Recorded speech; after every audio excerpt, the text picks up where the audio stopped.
আধা দিন এনেকৈ গ'ল। তাৰ বাবে পাৰো কেৱল দৰিদ্ৰতা, খাবলৈ নাই ভাত, পিন্ধিবলৈ নাই কাপোৰ, আৰু নাই আমাৰ মাজত সুখ। দুখৰ উপৰি দুখ, নাই সুখ। আপুনি আহক, সেউজীয়া পোহৰে আমাক আৱৰি ৰাখিছে। মনৰ মাজত লুকাই আছে স্বাধীনতা।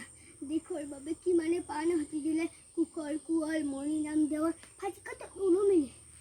আমি হেৰাই নাযাওঁ, আমি যুদ্ধ কৰিম, আমি প্ৰতিবাদ কৰিম, আমি মনৰ মাজত লুকাই থকা নতুন পুৰচনা উলিয়াই আন ঐ হেং দান আন, শুই থকা প্ৰিয়টোক চেকুৰাই আন, কঁকালত টেঙালি বান হৈ বান, ধৰ ধৰ ধৰ মাৰ মাৰ মাৰ মাৰ, ধৰ ধৰ ধৰ ধৰ মাৰ মাৰ মাৰ মাৰ, ধৰ ধৰ ধৰ ধৰ মাৰ মাৰ মাৰ মাৰ। মহান মোৰ জাতি মহান, মোৰ সপোন মহান, মোৰ ত্যাগ মহান। মই অকলশৰীয়া, মোৰ কোনো নাই। জ্বলি থকা জুই পুৰা মই এদিন নুমাম। অসমৰ ডেকা মই ভাৰতৰ পোহৰ, সপোন আমি দুখীয়া মানুহ, আমি সৰু মানুহ, আমি সৰু চুৰ